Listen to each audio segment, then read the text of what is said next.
Okay, good morning everyone. तो आज हमारा ग्रेड 10 का टॉपिक स्टार्ट होने वाला है। हमने ग्रेड 9 का सिलेबस ऑलरेडी अपलोड कर चुके हैं, तो आप मेरे चैनल पे जाके प्लेलिस्ट में देख सकते हो। ग्रेड 9 का सेपरेट आपको एक लिस्ट मिल जाएगा। एंड आज का सेशन जो है वो हम स्टार्ट करेंगे ग्रेड 10 से। ऑब्वियसली पहला चैप्टर जो है वो रियल नंबर के बारे में बात किया जाएगा। सो बेसिकली फिर से मैं मेंशन कर दूं एक चीज कि हमारा जो सीरीज स्टार्ट हुआ है ना वो 9, 10, 11, 12 फर्स्ट ऑफ ऑल ये 4 क्लास कवर अप करने वाले हैं। आज हमारा फर्स्ट डे है 10th के लिए, ठीक है। 9th कवर अप हो चुका है। तो बात ये है कि कोई भी स्टूडेंट अगर आप ग्रेड 9 में हो तो आपके लिए चैनल बेनिफिशियल है। आप 10th में जाओगे तब भी ये बेनिफिशियल है। आप किसी को रेफर भी करोगे, क्योंकि जो भी हमने इस प्लेलिस्ट में बनाया ना टोटली एनसीईआरटी बेस्ड वाला लेवल बनाया है। पहले आप बेसिक समझ लो, उसके बाद तो वीडियोस आते ही रहेंगे आपको स्टैंडर्ड बुक्स के लिए, ठीक है। तो बेसिकली इस सीरीज में 9, 10, 11 सारे के सारे आपको सिर्फ एनसीईआरटी ही मिलेंगे, mostly of the questions. Okay, पहले कॉन्सेप्ट समझ लीजिए, उसके बाद स्टैंडर्ड बुक्स का हम अलग एक वीडियो शूट करेंगे जो कि थोड़ा टफ लेवल पे जाएगा, ठीक है। वो बात की चीज है, पहले आप ये तो समझ लो कि चैप्टर में पढ़ना क्या है, क्या क्या टॉपिक्स हैं, कॉन्सेप्ट थोड़ा क्लैरिटी मिल जाएगा तो आगे का चीजें आसान हो जाएंगे आपके लिए। बात इसी चलते हम ये शॉर्ट शॉर्ट वीडियोस एक बना रहे हैं, तो ठीक है। 1 घंटे का, 45 मिनट का, मतलब सोचे देखो कि 45 मिनट में एक चैप्टर कंप्लीट। बात यह है कि बस आपने कॉन्सेप्ट सीखा है, अभी एप्लीकेशन करना बाकी है। एप्लीकेशन हम कुछ करके दिखाएंगे यहाँ पे, बाकी आपको प्रैक्टिस करना है, ठीक है। जब कंटेंट के बारे में बात करेंगे तो इसमें हमें कुछ लाइक इंट्रोडक्शन के बारे में पढ़ना पड़ेगा, रियल नंबर के बारे में। इसमें जो भी लाइक नेचुरल नंबर या समथिंग समथिंग, रेशनल नंबर, ये जितने भी नंबर्स, टाइप ऑफ नंबर्स हमारे हैं ना, एटसेट्रा लिख देता हूँ, टाइप्स ऑफ नंबर्स है ना, वो सब सिखाने वाला है, ठीक है। फिर हमारा जो है तो दूसरा टॉपिक होगा वो प्रूफ ऑफ इरेशनल नंबर। इसमें पढ़ना है, ये टोटली न्यू टॉपिक आपके लिए रहेगा। प्रूफ ऑफ इरेशनल नंबर ये टोटली न्यू टॉपिक आपके लिए है, ठीक है। बहुत आसान तरीके से हम लोग कोशिश करेंगे, इसमें टेंशन वाली बात नहीं है। लास्ट में एक फॉर्मूला बेस्ड पे क्वेश्चंस आ सकते हैं, जिसमें कि एक फॉर्मूला है हमारा HCF into LCM is equal to A into B. अब ये A इंटू बी क्या है? ये प्रोडक्ट ऑफ नंबर है, प्रोडक्ट ऑफ नंबर्स, ठीक है। कुल मिला के 3 टॉपिक है जिसपे टोटल चैप्टर आता है, ठीक है। ग्रेड 10 आपको इतना ही पढ़ना है, कुछ खास है नहीं इस चैप्टर में। मेनली आपको ये प्रूफ ऑफ इरेशनल है ना, ये आता ही आता है एग्जाम में, 3 मार्कर में या मोस्टली 2 मार्कर में, ये फिक्स है, ये आना है प्रूफ ऑफ इरेशनल। तो अगर हम एक क्वेश्चन 2 क्वेश्चन अच्छे से कर लेंगे ना अभी, तो आपको आगे क्वेश्चन करने में कोई भी परेशानी नहीं होगी, ठीक है। और बाकी ये जो HCF into LCM equals to product of number, इस पे कुछ क्वेश्चंस आ सकते हैं directly in MCQs, not in the like subjective questions and okay. तो चलिए शुरू करते हैं फिर यहाँ पे। ओके, स्टार्ट किया जाए पहले टॉपिक से, रियल नंबर से पहले स्टार्ट किया जाए। चलिए, ऑलरेडी हमने बहुत सारा चीज देखा है, तो रियल नंबर को एक एज अ टॉपिक लिखते हैं। उसके अंडर में बहुत सारे टॉपिक्स आएंगे, जो कि रियल नंबर के अंडर में आपको नेचुरल नंबर रहता है, राइट। फिर रियल नंबर के अंदर आपको होल नंबर आता है। देन रियल नंबर के अंदर आपको रेशनल नंबर आएगा, रेशनल नंबर। ये जस्ट क्विक रिकैप है, बिकॉज हमारा ये टॉपिक ऑलरेडी हमने ग्रेड 9 में कवर अप किया है नंबर सिस्टम में। पहले चैप्टर देख सकते हैं, उसमें आपको कवर अप कर दिया गया है। तो ऑलरेडी जस्ट रिपीट हम लोग करेंगे। Natural number, whole number, rational number and irrational number. So basically natural क्या है? Counting start from 1 2 3 like that. इसमें हम 0 इंक्लूड नहीं करते हैं, लेकिन होल नंबर में क्या करेंगे? Include 0 1 2 3 4 like this. ये पैटर्न 0 को इंक्लूड करेंगे तो होल नंबर का सीरीज हो जाएगा, 0 इंक्लूड नहीं होगा तो नेचुरल नंबर का सीरीज होगा। फिर हमारा रेशनल होता है क्या? जो नंबर हम P by Q के फॉर्म है, P by Q form can B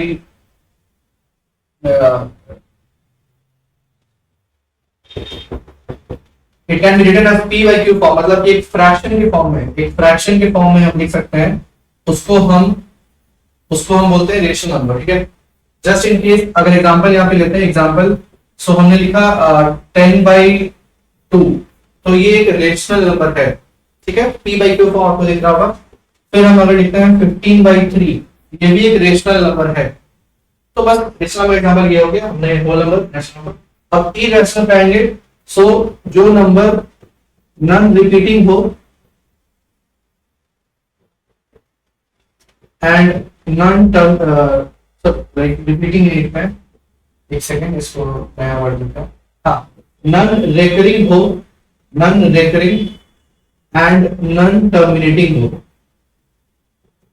non terminating हो।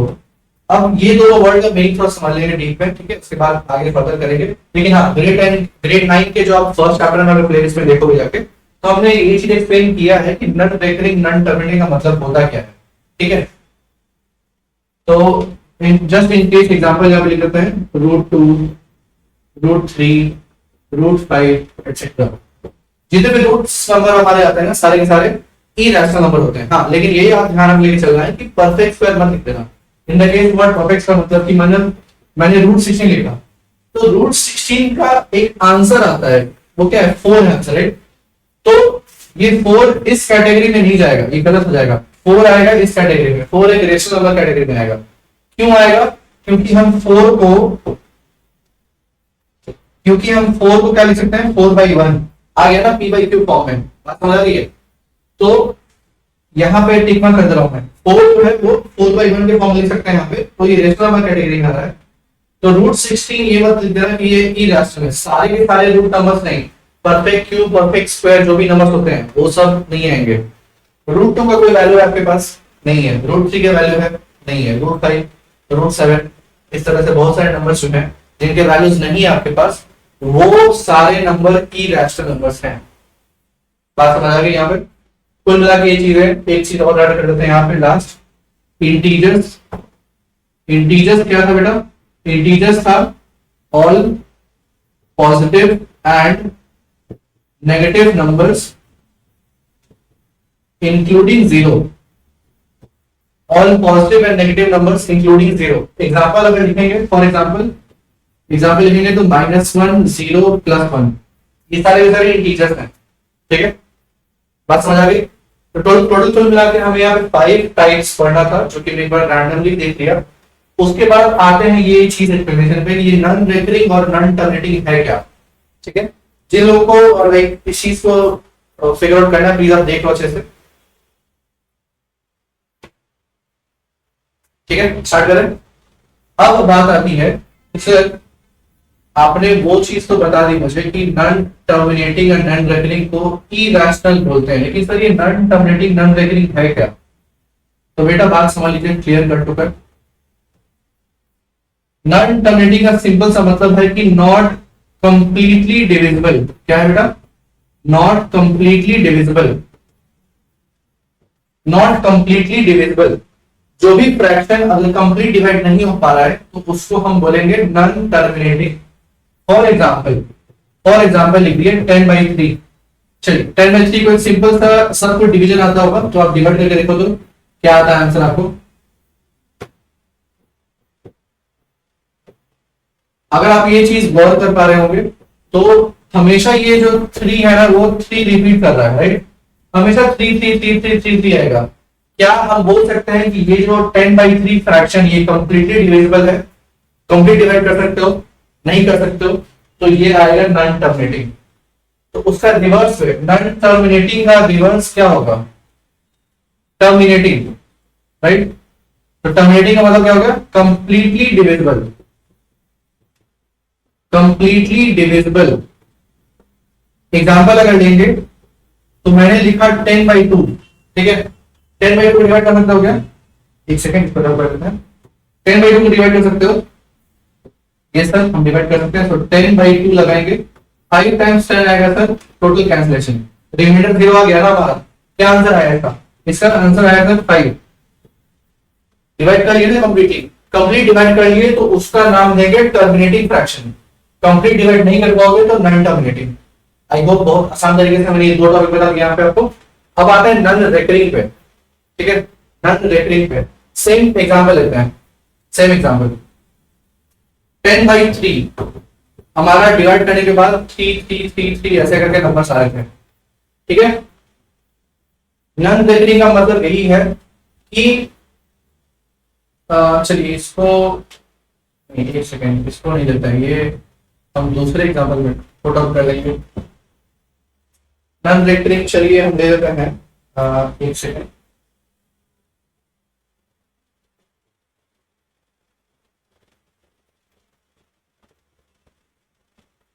एक सेकेंड मुझे दीजिएगा बस। नॉन रेकरिंग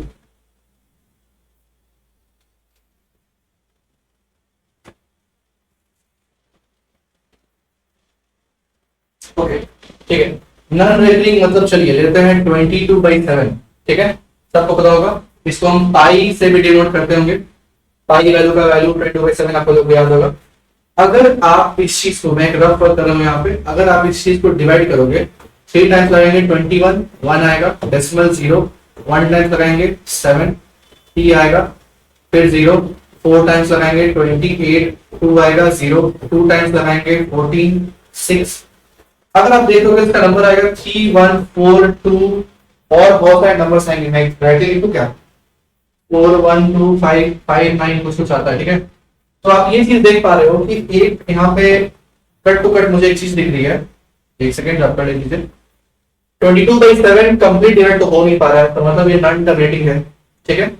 और जो नंबर्स आ रहे हैं ना, वो डिफरेंट डिफरेंट नंबर्स आ रहे हैं डिफरेंट डिफरेंट नंबर्स, 1 4 2 5 9, बस आगे भी डिवाइड करोगे और डिफरेंट डिफरेंट नंबर्स आएंगे।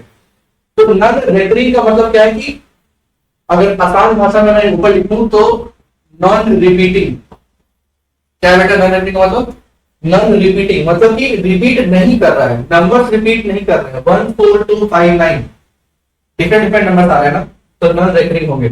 अगर मैं जस्ट इसका रिवर्स में लिखूं, मतलब अपोजिट, तो रेकरिंग होगा। रेकरिंग का मतलब क्या होगा, रेकरिंग का मतलब सर होगा repeating. In the case just ये एग्जांपल लीजिए, 10/3 लिखा था हमने, कैंसिल करेंगे तो 3.3333 करके आ रहा है। ये भी नॉन टर्मिनेटिंग फ्रैक्शन है, डिवाइड तो कंप्लीट हो नहीं पा रहा, लेकिन आप देखोगे तो सेम नंबर्स आ रहे हैं, सेम नंबर्स आ रहे हैं तो डिक्रीज होगा, डिफरेंट नंबर्स आ रहे हैं तो नॉन डिक्रीज होगा। आई होप ये क्लियर कट होगा, समझ आ गया होगा, समझ आ गया आप लोगों को। सेम नंबर्स रिपीट करेंगे तो recurring fraction, different numbers repeat करेंगे तो नॉन रिकरिंग फ्रैक्शन। बात समझ आ रही है आपको।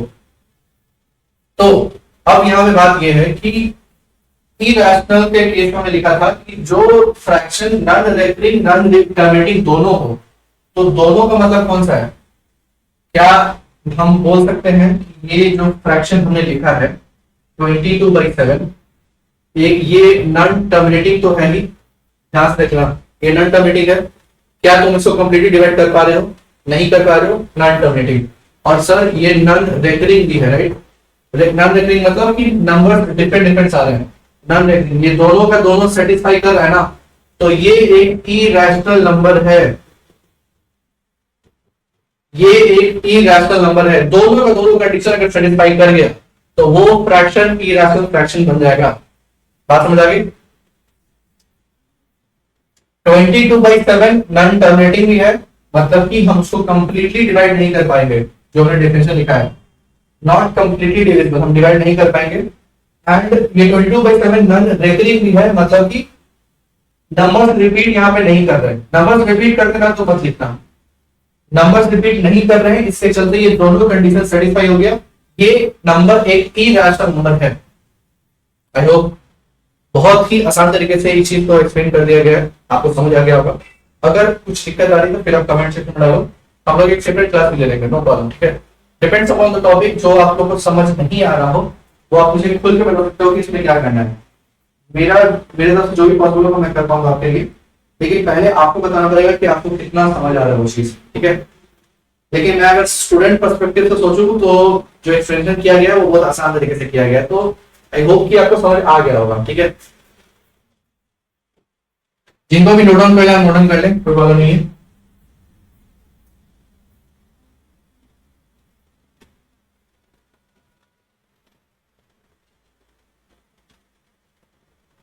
ठीक है, शुरू करें। तो बेसिकली हमें लाइक ये जो रियल नंबर था ना ये कवर अप हो चुका है, ठीक है। फिर उसके बाद इस पे आते हैं, लास्ट में हम प्रूफ अलग करेंगे, लास्ट में सेकंड टॉपिक वो मेन है हमारा, ये पहले कर लेते हैं। तो चलिए शुरू करते हैं यहाँ से। उसके बाद अब हमारा जो टॉपिक है वो है HCF एंड एलसीएम का। लेकिन इसको स्टार्ट करने से पहले इसके अंदर एक चीज आता है, क्या है टॉपिक, जो कि है सर उसको बोलते हैं प्राइम फैक्टराइजेशन। क्या बोलते हैं? Prime factorisation. मतलब कि prime number, right. Prime number मतलब 2 3 5 7, ये सब हमारे प्राइम नंबर्स हैं। तो प्राइम का फैक्टर निकालना है। फैक्टर मतलब कैसे निकालते हो? अगर मैं फॉर एग्जांपल एक नंबर दूं, मैंने एक 10 नंबर दिया, अब क्वेश्चन बोल रहा है कि what is the prime factorisation of this number. Shortcut लिख दिया मैंने पीएफ। ओके, तो कैसे करेंगे? डिवाइड करेंगे, लेकिन डिवाइड किससे करेंगे? प्राइम फैक्टराइज करेंगे तो प्राइम नंबर से डिवाइड करेंगे। तो प्राइम नंबर से डिवाइड करेंगे तो मैंने सपोज 2 लगाया, तो 2 से डिवाइड होकर 5 आ जाएगा, और 5 को 5 से डिवाइड करके 1 कर दो, 1 आ गया ना, ये खत्म हो गया। 1 आने के मतलब खत्म हो जाना, ठीक है। तो कितने नंबर हमें मिले? 2 into 5 मिले ना, यही हमारा प्राइम फैक्टराइजेशन है, यही आंसर हमारा। ऐसे करना है, ठीक है। एक और एग्जांपल लेते हैं। फॉर एग्जांपल नंबर ये 1 था, एग्जांपल नंबर 2 यहां लेते हैं। सपोज मैं लिखा 20 सॉरी नॉट 23 स्टिल एक प्राइम नंबर है, 100 दिया मैंने सपोज, तो 100 लिखेंगे। चलो 2 लगाएंगे, 2 एक प्राइम नंबर है, 2 लगा दिया, 50 नीचे आएगा डिवाइड करने के बाद, फिर से 2 लग सकता है, 25 आएगा, 25 5 के टेबल में आ जाएगा, 5 एक प्राइम नंबर है। ये बस ध्यान रखना है कि जितने सारे नंबर लगा रहे हो ना, सारे प्राइम नंबर होने चाहिए, ठीक है। 25 में 5 होगा और 5 में 1 होगा, राइट। तो नंबर हमारे क्या क्या होगा बेटा? My number is 2 into 2 into 5 into 5। कितने बार 2 आया? कितने बार 2 यहाँ पे मिल रहा है आपको? सर 2 बार, सो 2 का पावर कर दिए। और कितने बार 5 मिल रहा है सर आपको? 5 भी 2 बार, तो ये हमारा फाइनल आंसर हो गया। ऐसे प्रेजेंट करते हैं आंसर को। बात समझ आ रही है यहाँ पे? एक और एग्जाम्पल ले लिया, फॉर एग्जाम्पल ये क्यों बताया जा रहा है? क्योंकि आपको एचसीएफ एलसीएम में प्राइम फैक्टराइजेशन ही करना है। तो अगर पहले से नॉलेज होगा तो ये चीज करने में आसानी होगी आपको। थर्ड पे आते हैं, तो थर्ड पे अगर हम लिखते हैं for example in the case like थोड़ा डिफरेंट नंबर लेते हैं, मानो 75 लिया हमने, ठीक है। तो 75 को अगर डिवाइड करना स्टार्ट करोगे तो चलो 5 के डायरेक्टली लगाते हैं। आप नंबर कुछ भी लगाओ, नो प्रॉब्लम, उसको कोई फर्क नहीं पड़ने वाला है। बस यही याद रखना है कि जो प्राइम नंबर लगाएंगे वो प्राइम नंबर ही होना चाहिए, मतलब जो भी नंबर लगाएगा वो प्राइम नंबर होना चाहिए वहां पे। ये 15 होगा, फिर 5 टेबल लगाएंगे तो 3 जा 15 होता है, 3 लगाएंगे 1, मतलब क्या फैक्टर आएगा? 5 into 5 into 3। कितने बार 5 आया बेटा? 5 आया सर 2 बार, तो 5 स्क्वायर into 3, ये हमारा हो गया फाइनल आंसर, ठीक है। बात समझ आ गई? यहाँ पे 3 एग्जाम्पल लिया, कैसे किया समझ आ गया? बस डिवाइड करना है, डिवाइड करके 1 तक पहुंचना है। सी हर एक फैक्टराइजेशन का 1 तक हम पहुंच गए ना, 1 तक पहुंच जाओगे मतलब ओवर हो गया। जितने फैक्टर्स आएंगे, ये सारे फैक्टर्स थे, साइड में जो आ रहे हैं फैक्टर्स हैं, फैक्टर को ऐसे प्रेजेंट कर दो, ये हमारा प्राइम फैक्टराइजेशन है। I hope this clear now, पक्का? तो चलिए एचसीएफ में जाते हैं, उसके बाद वो फॉर्मूला बेस बनाएंगे। तो पहला काम करते हैं कि एचसीएफ निकाल के देख लेते हैं। ऑलरेडी पढ़ा हुआ टॉपिक है, लेकिन स्टिल एक बार रिपीट करने में कुछ हमारा पैसा तो खर्च हो नहीं रहा है, तो एक बार रिपीट कर ही लेते हैं क्या। तो एचसीएफ पे जब आएंगे तो सपोज हमें क्वेश्चन बोल रहा है कि सर 10 and 20 का एचसीएफ निकाल के दिखाइए, 10 and 20 का एचसीएफ निकाल के दिखाइए। सिर्फ 2 एग्जांपल लूंगा मैं खास करके, ओके, ज्यादा से ज्यादा 2 एग्जांपल, उससे ज्यादा नहीं। ये फर्स्ट एग्जांपल हमारा है सर, तो क्या करो, 10 को पिक करो, उसका प्राइम फैक्टराइजेशन कर दो, कर दिया। अब 20 को पिक करो, उसका भी प्राइम फैक्टराइजेशन कर दो। प्राइम फैक्टराइजेशन का आइडिया सबको हो चुका है, कर दिया दोनों का प्राइम फैक्टराइजेशन। अब ये चीज देखना है आपको कि इसमें कॉमन फैक्टर्स कौन कौन से हैं। ये दोनों फैक्टराइजेशन में कॉमन नंबर क्या है? सर यहाँ 2 है, यहाँ 2 है, ये कॉमन हो गया, उसको बाहर निकाल दो।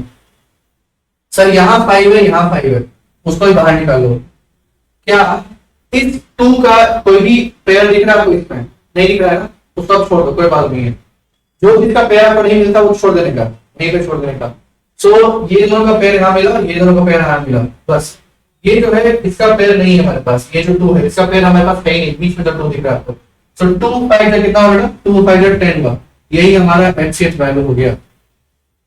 I hope this is clear now, clear आप लोगों को?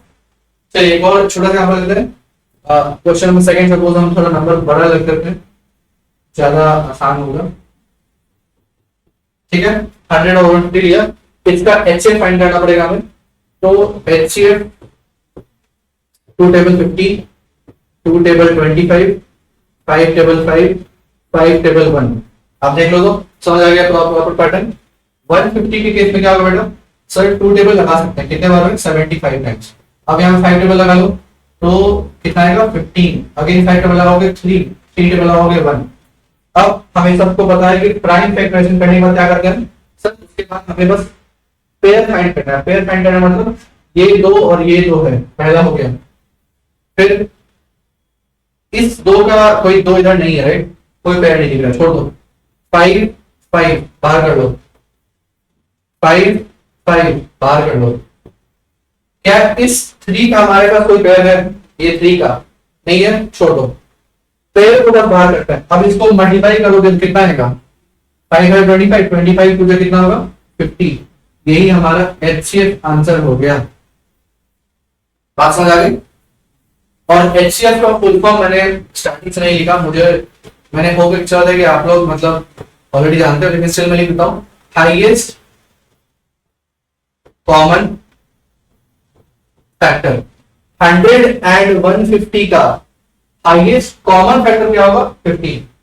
10 एंड 20 का हाईएस्ट कॉमन फैक्टर कितना होगा 10। बात समझ आ गई, पक्का। चलिए एचसीएफ ठीक है। अब आते हैं एलसीएम पे, उसके बाद वो फॉर्मूला पे आएंगे। एलसीएम पे आते हैं। एग्जांपल नंबर 1, इसमें भी हम लोग दो एग्जांपल लेते हैं, उसके बाद इसको फिक्स करेंगे। 15 एंड 20 फुल फॉर्म पहले लिख लेते हैं। इसका है लीस्ट कॉमन मल्टीपल। क्या है बेटा, least common multiple. Factor and multiple में डिफरेंस है, कंफ्यूज नहीं होता है। फैक्टर एंड मल्टीपल में डिफरेंस है, प्लीज आप कंफ्यूज मत होना उस चीज पे। फाइंड फैक्टराइजेशन करिए। 3 टाइम्स 5 5 1। 20 का प्राइम फैक्टराइजेशन करेंगे तो 2 टेबल 10, 2 टेबल 5, 5 टेबल 1। अब आता है बात कि कॉमन निकालो। कॉमन निकालोगे तो सिर्फ 5 कॉमन दिख रहा है, बाहर कर लो। अब एलसीएम कैसे करता है बात समझ लो। पहले जो कॉमन नंबर था वो बाहर निकाल लिया, जैसे हमने एचसीएफ में किया था। अब जो नंबर बच गए ना, हाँ एक और कंफ्यूजन मत करना, यहाँ पे 2 2 है। अब बोलोगे कि ये भी पेयर है, नहीं, एक यहां से एक यहां से, एक नंबर पहले वाले नंबर से एक दूसरे वाले से, ऐसे पेयर लेते हैं। ये नहीं कि सेम से में पेयर देता है, तो गलत हो जाएगा, ठीक है। तो हमारे पास नंबर कौन से बच गए, 3 बच गया सर, 2 बच गया और 2 बच गया। वो सारे को मल्टीप्लाई कर दो इसमें। बात समझ आ गई क्या करना है। एचसीएफ के केस में क्या किया था हमने, एचसीएफ केस में सर सिर्फ पेयर ऑफ नंबर को बाहर किया और मल्टीप्लाई कर दिया, राइट। जो बच गया 2 बच गया, यहाँ पे 2 बचा, यहाँ पे 3 बचा, वो हमने तो छोड़ दिया। लेकिन एलसीएम केस में क्या करोगे, पहले पेयर को बाहर कर लो। ये 5 का पेयर था वो बाहर कर दिया, बाकी जो 3 नंबर बचे ना उसको मल्टीप्लाई कर लो। मतलब कि एचसीएफ में छोड़ देना है, एलसीएम में मल्टीप्लाई कर देना है। बात समझ गया। मल्टीप्लाई करोगे तो 15 and this one 60 is answer. ये हमारा एलसीएम है। तो क्लियर हो गया, बस समझ आ गया यहाँ पे बात। सेकंड एग्जांपल लेंगे तो मानो मैं 75 एंड 80 लेता हूं इन केस, ठीक है।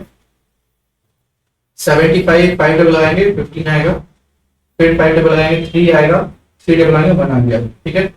80 के टेबल में 2 टाइम्स लगा सकते हैं 40, फिर 2 लगाओगे 20, फिर 2 लगाओगे 10, फिर 2 लगाओगे 5, फिर 5 लगाओगे 1, ठीक है। अब तो मुझे ये देख के समझ आ रहा है कि प्राइम फैक्टराइजेशन का एक्सपर्ट तो लोग हो चुके होंगे, राइट। बहुत सारे क्वेश्चन कर दिए ऑलरेडी।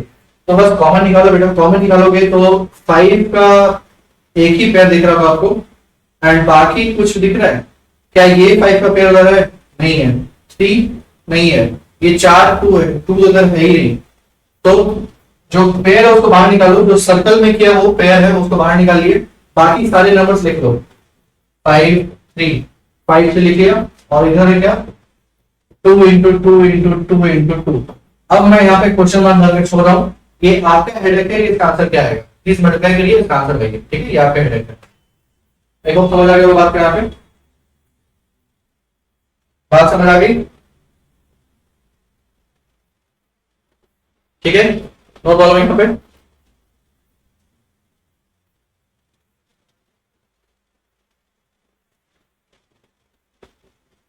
चलिए अब आते हैं उस फॉर्मूला पे। वो फॉर्मूला का हेल्प कैसे लेना है हमें वो समझना है। पहले फॉर्मूला लिख लेते हैं। फॉर्मूला सर था HCF into LCM equals to A into B. ठीक है, ये हमारा फॉर्मूला था, HCF into LCM equals to A into B. पहले एग्जांपल लेते हैं, छोटा सा एग्जांपल। ओके, एक सेकंड, छोटा सा एग्जांपल लेते हैं।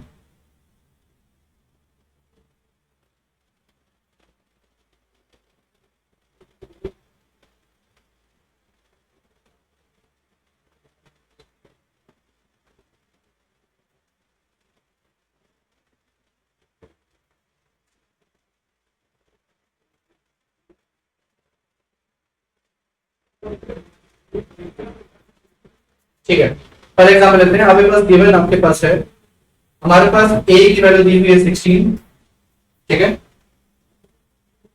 नो 12 लेते हैं, 12। बी की वैल्यू है 18 एंड एचसीएफ दिया हुआ है, एचसीएफ इक्वल टू 6। हाँ, एलसीएम क्वेश्चन बोला निकालो। बात समझ लो, देखो हमने यहाँ पे जो नंबर दिया था ना, ये 15 20 75 80, एक्चुअली में ये ए बी ही है, ये ए है ये बी है। सेम तरीके से ये ए हो गया ये बी हो गया, ठीक है। तो ये ए बी की वैल्यू है। तो इस क्वेश्चन में थोड़ा डायरेक्टली दिया गया, ए की वैल्यू दी हुई है, बी की वैल्यू दी हुई है, मतलब जो दोनों नंबर आपका दिया हुआ है वो दोनों नंबर का एचसीएफ हमारे पास गिवन है 6।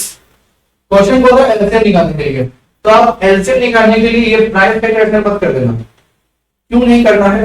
क्योंकि हमें एचसीएफ दिया हुआ है ना, जो चीज क्वेश्चन में दिया होता है उसको हमें यूज करना पड़ता है। ये नहीं उसको छोड़ दिए, ये नहीं उसको छोड़ दिए, एचसीएफ का यूज करना है, 6 को यूज करना है कहीं ना कहीं। कैसे यूज करेंगे? तो सर हम एक फॉर्मूला बताया गया था प्रेडिक्शन में, उसका यूज करेंगे तो यूज हो जाएगा, ठीक है। तो हमारा जो फॉर्मूला है HCF into LCM is equal to A into B, देख लिया। एचसीएफ की वैल्यू हमारे पास 6 दी हुई है, लिख लो, into LCM as it is रहेगा क्योंकि यही निकालना है हमें, इसको निकालना है, राइट, एलसीएम को निकालना है हमें। ए की वैल्यू कितनी दी हुई है? ए की वैल्यू सर हमें दिख रही है 12 और बी की वैल्यू कितनी दी हुई है? 18। सारी वैल्यू देखिए फॉर्मूला में। अब एलसीएम निकालना है तो 6 मल्टीप्लिकेशन में है, उधर जाएगा क्या बनेगा सर? उधर जाएगा तो वो डिवाइड हो जाएगा। सो 12 इंटू 18 बाई 6 करेंगे, समझ गए बात को? 6 मल्टीप्लिकेशन में था ना, उधर जाने के बाद डिवाइड। सबको रूल पता होगा, सब्ट्रैक्ट में चेंज होता है, सब्ट्रैक्ट ऐड में चेंज होता है, मल्टीप्लाई डिवाइड में चेंज होता है, डिवाइड मल्टीप्लाई में चेंज होता है। यही करना है। तो बस यहाँ पे कैंसिलेशन सबको पता है कैसे करना है। 6 1 जा 6 3 जा, आप 6 12 भी कैंसिल कर सकते हो, कोई प्रॉब्लम नहीं है। अब लास्ट आते हैं 12 इंटू 3 कितना होगा? 36 आ गया ना आंसर, 36 आ गया ना, बात समझ गए? अगर मैं आपको इसका क्रॉस चेक दिखा दूं, यहाँ पे लिखूं क्या? हाँ ओके, मैं यहाँ पे इसका क्रॉस चेक लिख रहा हूँ, लिख देता हूँ heading cross check. Cross check मतलब कि इस फॉर्मूला का यूज करके हमने ये आंसर लाया, राइट, फॉर्मूला यूज किया आंसर आया, एलसीएम की वैल्यू आ गई 36। अब ए और बी का प्राइम फैक्टराइजेशन करेंगे जो कि हमने ये प्रोसेस किया था, तो क्या आंसर सेम आएगा सर? Let's check. अब आते हैं 12 का पहले फैक्टराइज कर लेते हैं। 2 टेबल 6 2 टेबल 3 3 टेबल 1। सब लोग ध्यान देंगे बोर्ड पे प्लीज, मिस आउट मत करो, बहुत चीजें जो आएंगी वो इंपॉर्टेंट आएंगी तुम्हारे लिए। 3 टेबल 3 1, ठीक है। कॉमन फैक्टर निकाल लेते हैं। कॉमन सर मुझे साफ साफ 2 कॉमन दिख रहा है, बाहर निकाल दो। सर 3 भी दिख रहा है, ओके बाहर कर लो। अब ये 2 और ये 3 का कोई पेयर नहीं दिख रहा है मुझे, जो बीच में 2 और 3 अदर्स का पेयर नहीं दिख रहा है, तो पेयर नहीं दिख रहा है तो क्या करते थे सर? सिंपली उसको मल्टीप्लाई कर लेते थे, ठीक है। तो 2 3 जा 6 6 2 जा 12 12 3 जा 36 आ गया ना सर? मैच कर रहा है ना? 36 यहाँ पे आया फॉर्मूला यूज करके। प्राइम फैक्टराइजेशन भी करोगे तो 36 आएगा, लेकिन ये अगर करोगे तो मार्क्स नहीं मिलेगा। क्यों नहीं मिलेगा? क्योंकि हमें एचसीएफ की वैल्यू दी हुई है ना, तो एचसीएफ का वैल्यू यूज करना है। कैसे यूज करोगे सर? ये फॉर्मूला लगा के। आई होप ये क्लियर कट वर्ड समझ आ गया होगा आपको, ठीक है, बात समझ आ गई यहाँ पे। चलिए एक और एग्जांपल लेते हैं, उसके बाद स्विच करेंगे। एग्जांपल नंबर 2 एनसीईआरटी का प्रॉब्लम ले लेते हैं, ज्यादा बेटर होगा। एनसीईआरटी का प्रॉब्लम हमारे पास जो दिया हुआ है, ए की वैल्यू दी हुई है सर 306, बी की वैल्यू दी हुई है 657, ठीक है। एचसीएफ दिया हुआ है हमारे पास 9, एचसीएफ कितना दिया है 9। क्वेश्चन बोल रहा है कि एलसीएम निकाल के मुझे दिखाइए। तो देखिए फिर से एचसीएफ दिया हुआ है, फॉर्मूला लगाना ही पड़ेगा। तो पहले फॉर्मूला पुट डाउन कर लो, HCF into LCM is equal to A into B, कर दिया यहाँ पे, ठीक है। अब वैल्यू स्किप करेंगे, यहाँ पे आएगा 9 into LCM is equal to A value है 306 इंटू 657, कर दिया। 9 जो है वो मल्टीप्लीकेशन में है, उधर जाएगा तो डिवाइड बन जाएगा। सो 306 657 डिवीजन 9, बात समझ आ गई। कैंसिलेशन करने आता है सबको, तो कैंसिल करो, ट्रांसफर लो, कैंसिल करेंगे तो क्या आना चाहिए, कैंसिल करके क्या आएगा आंसर। इसको कितना में कैंसिल कर सकते हो सर, 9 7 या 63 और 27 आएगा ना, 3 टाइम्स 73 टाइम्स कैंसिल हो जाएगा। एंड 306 इंटू 73 कितना होगा, 89 42 21, ये आएगा 9 4 13 1 2 22338, एलसीएम इक्वल्स टू 22338, ये हो गया हमारा आंसर। बात समझ आ गई कैसे करना है फॉर्मूला बेस पे। अगर फॉर्मूला बेस पे क्वेश्चन पूछे तो कैसे करना है तो समझ आ गया पक्का। बस यही था यहाँ पे, और क्वेश्चंस मिलेंगे जो प्रैक्टिस करना पड़ेगा आपको, ठीक है। अब आते हैं last, proof of irrational, last topic. Topic हमारा है proof of irrational number, proof of irrational number, ठीक है। अब इरेशनल नंबर का मतलब पता है ना आपको सर, जो नंबर नन टर्मिनेटिंग हो एंड जो नंबर नन रेकरिंग हो, अगर ये दोनों नंबर है तो वो इरेशनल नंबर है, राइट, ठीक है। नॉन टर्मिनेटिंग नॉन रेकरिंग दोनों सेटिस्फाई होना चाहिए। तो प्रूफ करने के लिए एक मेथड का यूज किया जाता है जो कि है कॉन्ट्राडिक्शन मेथड। क्या नाम है, कॉन्ट्राडिक्शन मेथड।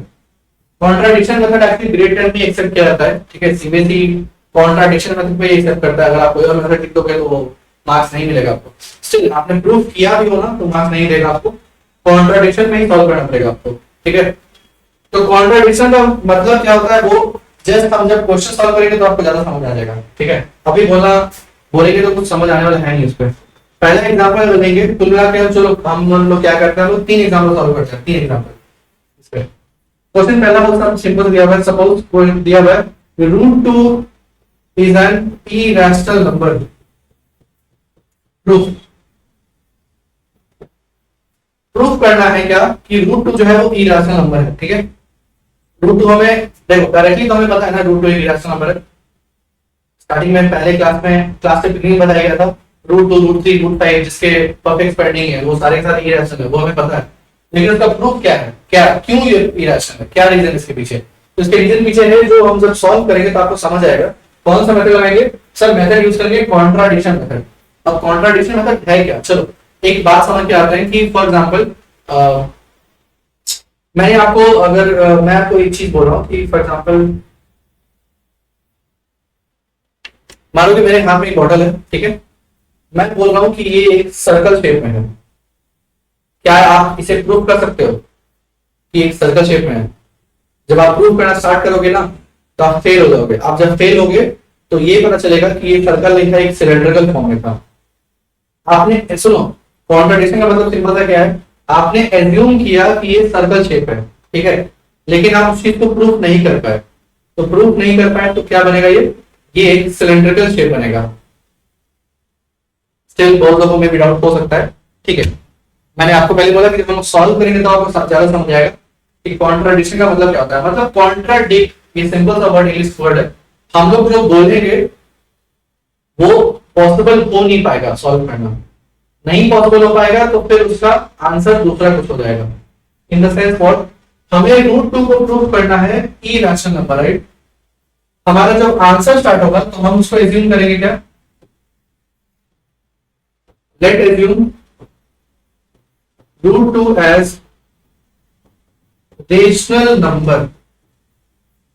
सर क्वेश्चन पूछ रहा है इरेशनल प्रूव करने के लिए आप एज्यूम करो रेशनल, तो बेटा यही यही तो कॉन्ट्रडिक्शन मेथड है, इसे कॉन्ट्रडिक्शन मेथड कहते हैं।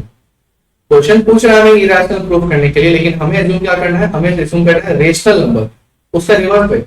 अब हम रेशनल नंबर एज्यूम किया ना, तो हम प्रूव करना स्टार्ट करेंगे, लेकिन देखना लास्ट में हम प्रूव कर ही नहीं पाएंगे। अगर हम लास्ट में प्रूफ नहीं कर पाएंगे तो क्या उसको बोला जाएगा, उसको बोला जाएगा कि सर ये इरेशनल ही है, आप प्रूफ नहीं कर पाए। अगर आप प्रूफ कर देते ना तो ये रेशनल बनता, आप प्रूफ नहीं कर पाओगे तो ये इरेशनल बनेगा। सिंपल से कॉमन सेंस वाली बात है।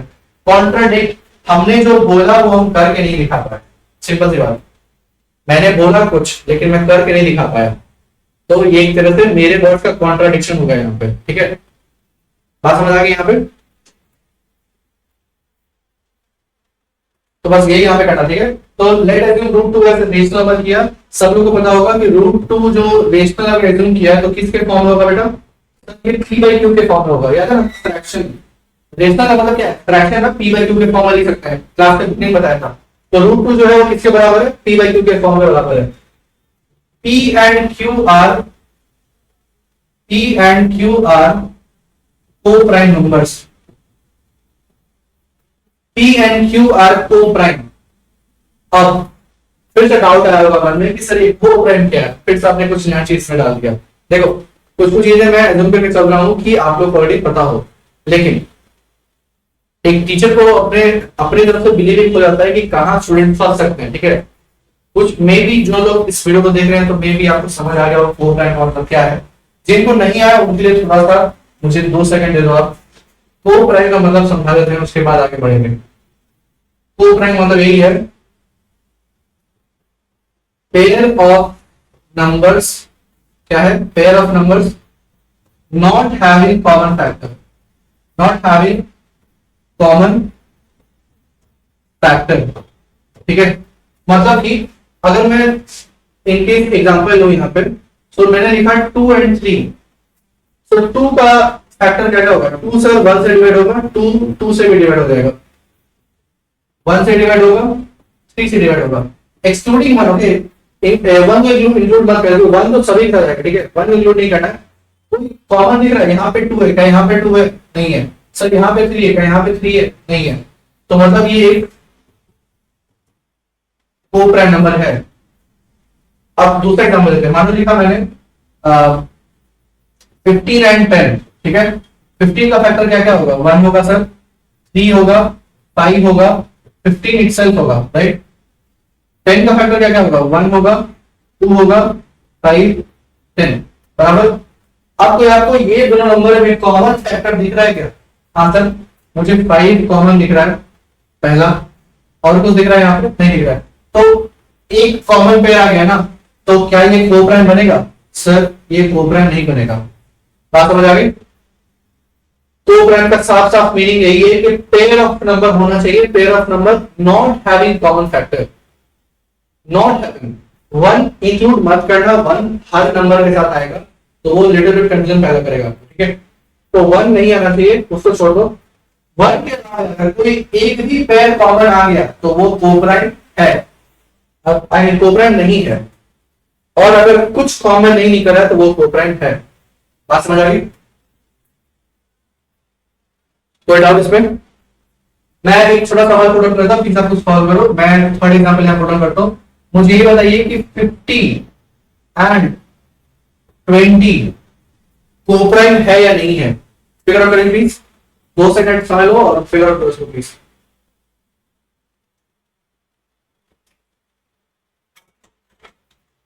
Fifty and 20 is a co-prime और नॉट?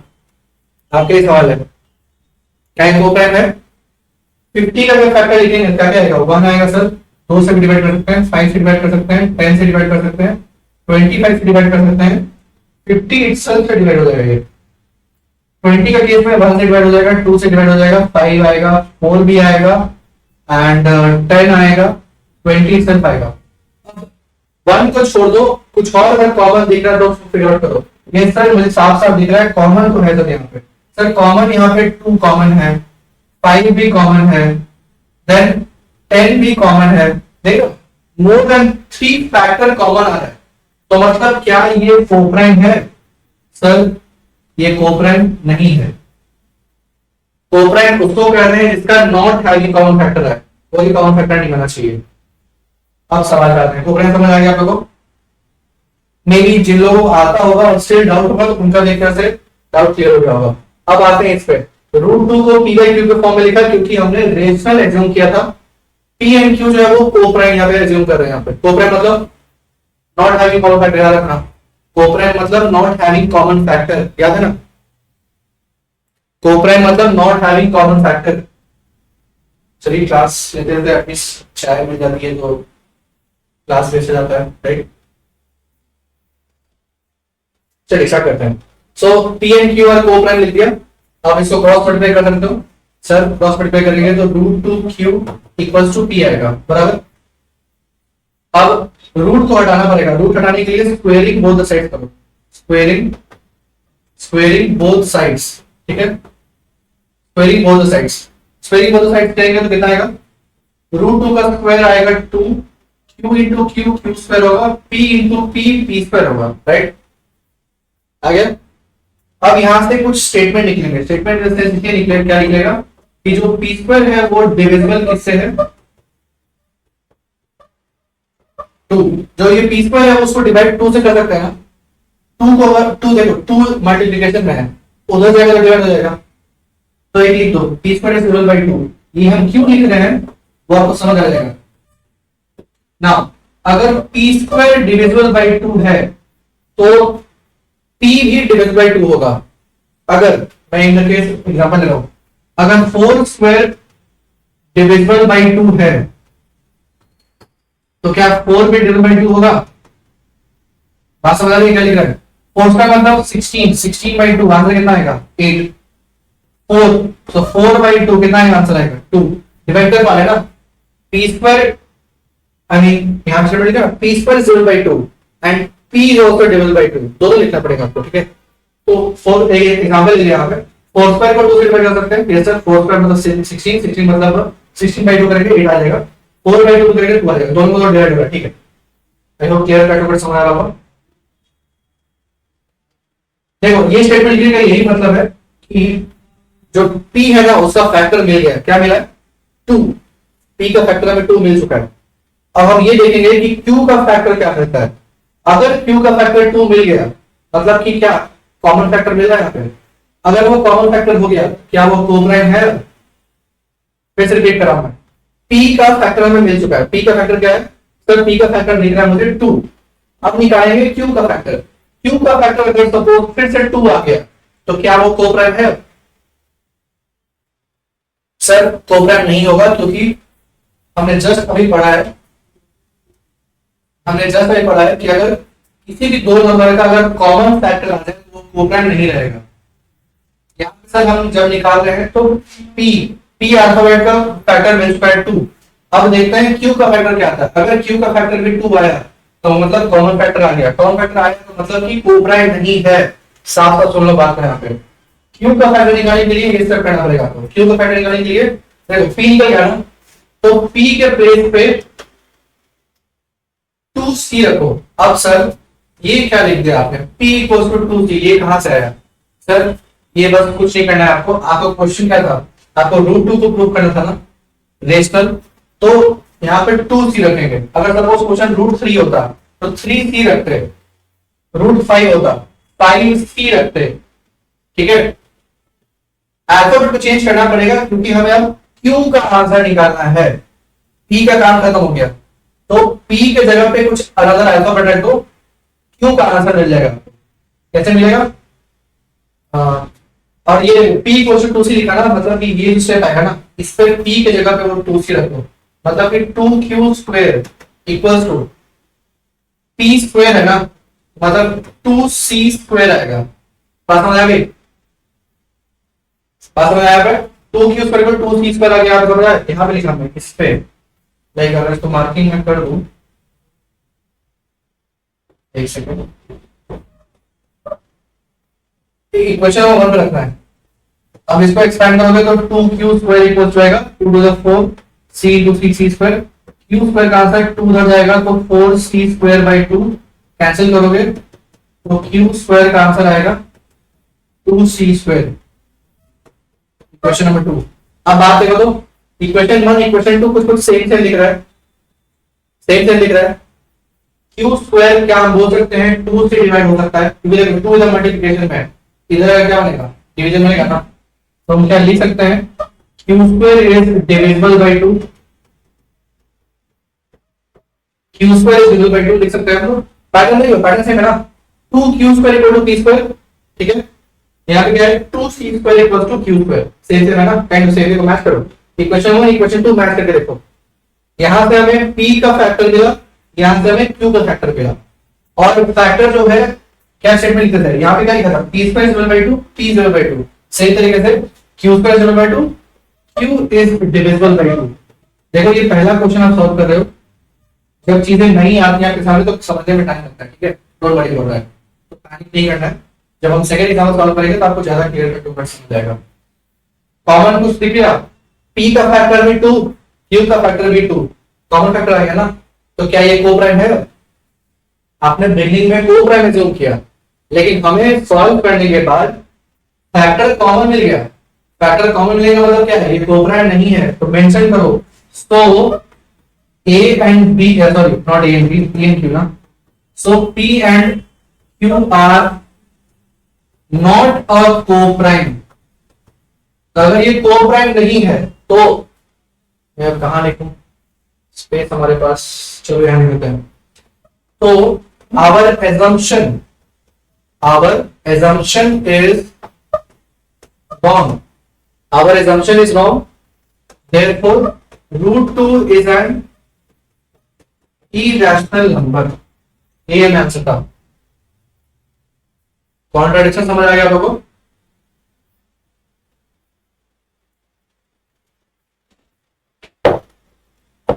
बात समझ आ गई? यहाँ पे क्या करना है, कोई भी क्वेश्चन प्रूविंग का दिया हो पहले उसको रेशनल एज्यूम करो, फिर p बाई क्यू के फॉर्म में लिखो।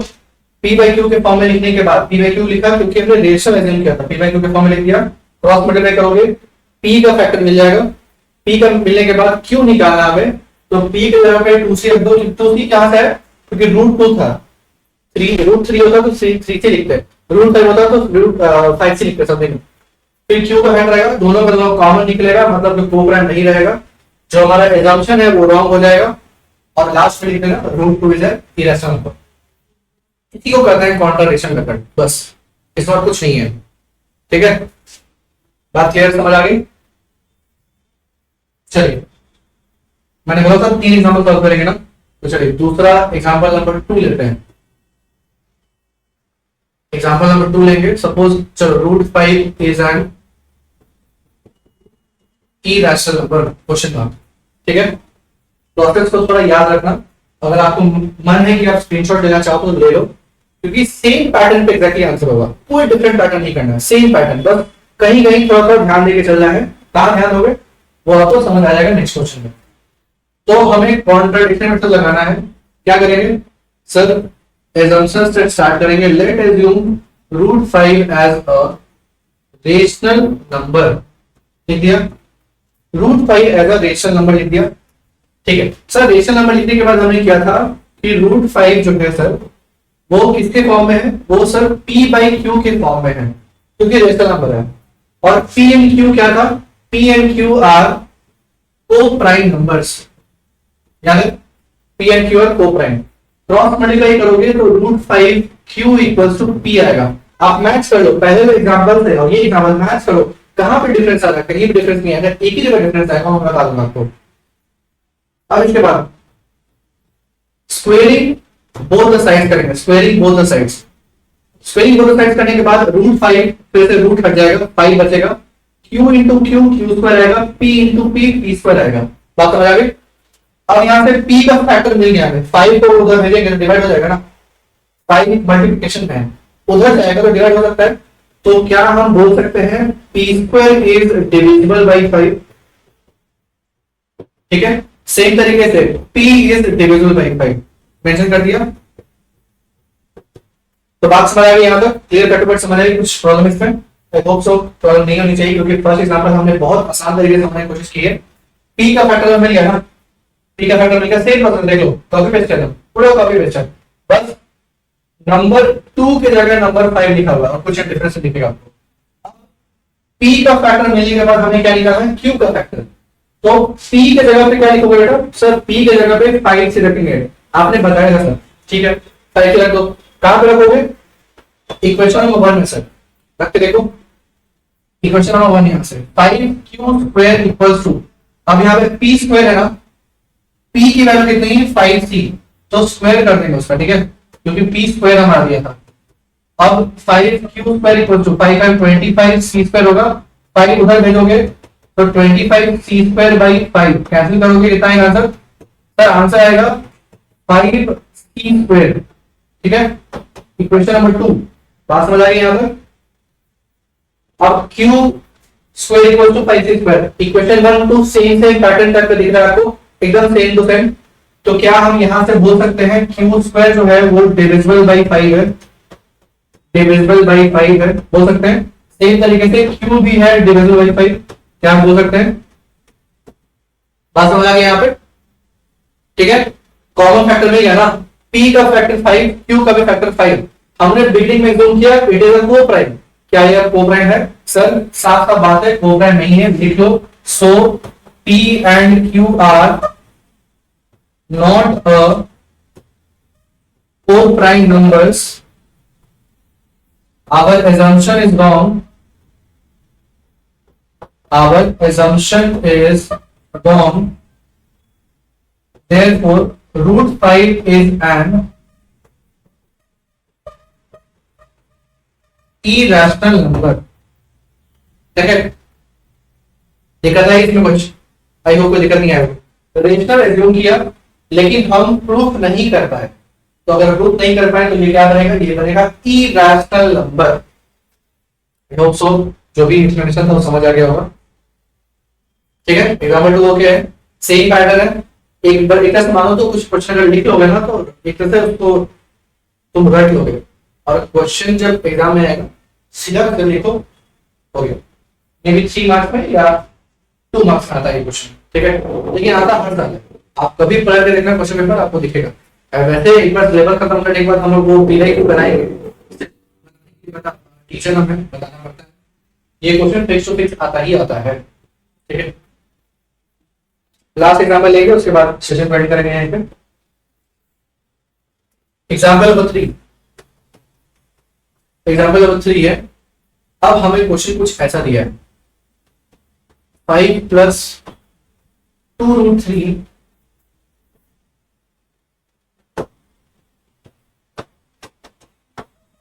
is an irrational number, 5 plus 2 root 3 is an irrational number।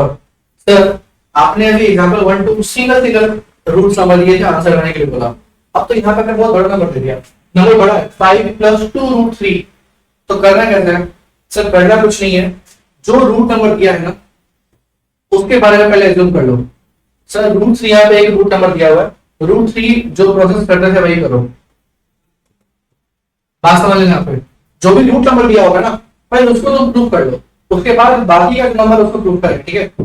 फिर से रिपीट कर रहा हूं, अगर कुछ ऐसा क्वेश्चन बड़ा दे देगा तो जो रूट उसमें दिखेगा ना उस रूट को पहले प्रूव करो, उसके बाद बाकी बचे नंबर को प्रूव करेंगे। तो रूट 3 दिया होता तो रूट 3 p बाई क्यू के फॉर्म में आएगा, p एंड क्यू आर। अब तो सब लोग को थोड़ा बहुत याद हो गया होगा कैसे करना है, स्टिल मैं लिख देता हूं, p and Q are co prime cross multiply करोगे, रूट 3 क्यू, थोड़ा मैं फास्ट जाऊंगा यहाँ पे, ठीक है, मैं उतना डीप एक्सप्लेनेशन नहीं करूंगा क्योंकि आप लोग को ऑलरेडी समझ आ चुका है। स्क्वायरिंग बोथ द साइड करेंगे, ये बचेगा 3q square equals to p square, यहां से फैक्टर आएगा क्या, p square is divisible by 3 and same तरीके से p इज डिविजिबल बाय 3, ठीक है। देयरफॉर p के जगह पे 3c रखेंगे, याद रखना 3c, क्योंकि रूट 3 है, रखेंगे तो ये आएगा हमारा 3q square equals to 3c square, और q स्क्वायर कितना हो जाएगा 3c स्क्वायर के बराबर। यहां से ये हो गया सेकंड, ये हो गया फर्स्ट, तो यहाँ लिख देखे हियर पी एंड क्यू, अच्छा वो लाइन मिस हो गया, पेज लाइन मिस कर दिया हमने। Q square is divisible by 3, same तरीके से क्यू इज डिविजिबल बाई 3। जिन लोगों को आता है वो ऑलरेडी आप बना लो, ठीक है, मैं थोड़ा सा पास जा रहा हूं। सो P and Q are not a co-prime, not a co-prime. Our assumption is wrong. Our assumption is wrong. Therefore, root 3 is an irrational number. यहां तक तो बात हमें समझ आ गई सर, यहां तक हमें आता भी है, लेकिन सवाल यह है कि 5 + 2 √3 कैसे प्रूव करेंगे। कुछ नहीं करना बेटा, पहले आप जो रूट नंबर दिया होगा उसको पहले प्रूव कर दो, उसके बाद पूरे क्वेश्चन को एज अ रेशनल अज्यूम करो। Late 5 + 2 √3 is a not irrational, again same process as a rational number।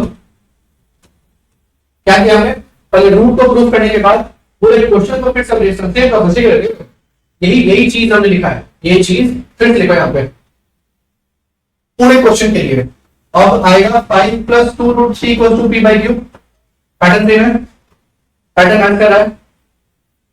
अब करना क्या है कि जो रूट नंबर आपने ऑलरेडी प्रूव कर दिया है ना, सर्कल में डालता हूं उसको, बात समझ लेना क्या करना है। आपने √3 को ऑलरेडी प्रूव कर लिया है, उसको आप ट्राई करो कि एक साइड में रहने दो, बाकी का जो बचा नंबर है ना उसको उधर भेजना है, लेकिन ऐसे ही मत भेजना, रूल वाइज भेजना है। कैसे भेजोगे, 5 को भेजोगे तो क्या बचेगा, -5 हो जाएगा। 2 मल्टीप्लीकेशन में है, उधर जाएगा क्या बचेगा सर, डिवाइड हो जाएगा। तो बात ये है ना बेटा, हमने क्यों ऐसा किया, जो रूट नंबर ऑलरेडी हमने प्रूव किया था ना उसको एक साइड रहने दो, पूरा कंप्लीट एक साइड, बाकी सारे नंबर्स उस साइड। क्यों ऐसा किया, क्योंकि √3 ऑलरेडी हमने इरैशनल प्रूव किया है, अभी किया कि नहीं किया है, यहां पे किया ना।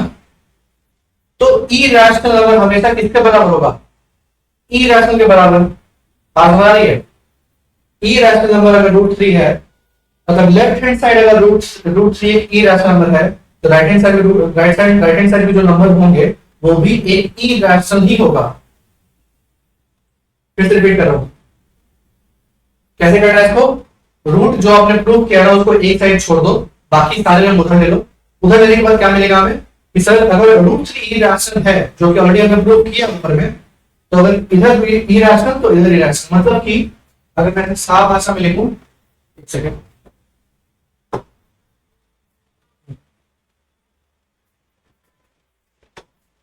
हाँ, तो अब क्या होता है, इरैशनल होता है वो इरैशनल के बराबर होता है, राइट।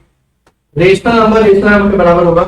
कभी भी ये आएगा, कभी भी ये हो सकता है सर, ये कभी नहीं होगा, ये नॉट इक्वल आएगा हमेशा।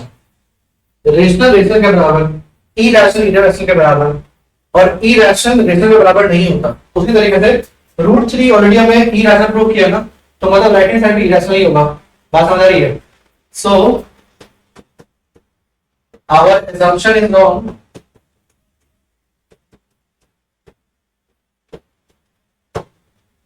Therefore 5 + 2 √3 is an irrational number। बात समझ आ गई। हमने फिर से वही स्टेटमेंट लिखा, assumption is wrong। assumption wrong क्यों बोला, क्योंकि हमने यहां भी assume किया था ना एज अ रेशनल नंबर, हम प्रूफ नहीं कर पाए, तो हमारा assumption जो था वो रॉन्ग हो गया। पूरा का पूरा जो सवाल है वो इरैशनल होगा। बात समझ आ गई। सेम पैटर्न में आप दूसरा सवाल बना सकते हो, कोई प्रॉब्लम नहीं है, ठीक है। तो चलिए इस सेशन को एंड करेंगे, बाकी जितने भी क्वेश्चन थे मैं सॉल्व कर दिया गया है, इसी के बेस पे सारे क्वेश्चन है, डोंट वरी अबाउट दैट, ठीक है। सॉल्व करिए एंड कुछ भी डाउट हो तो कमेंट सेक्शन में पूछिए। जो भी हमने अभी आज किया है वो एनसीईआरटी लेवल का है, तो टेंशन लेने की बात नहीं है। बाकी कुछ डाउट हो तो कमेंट सेक्शन में डालिए, अगर पॉसिबल होगा तो वीडियो सेपरेट बना के देख, उस पर हम लोग प्लेलिस्ट में डाल देंगे, ठीक है। तो चलिए धन्यवाद आपका सेशन में बने रहने के लिए। आई होप तो जो भी हमने डिस्कशन किया है वो समझ आएगा आपको। Okay then, thank you, have a good day.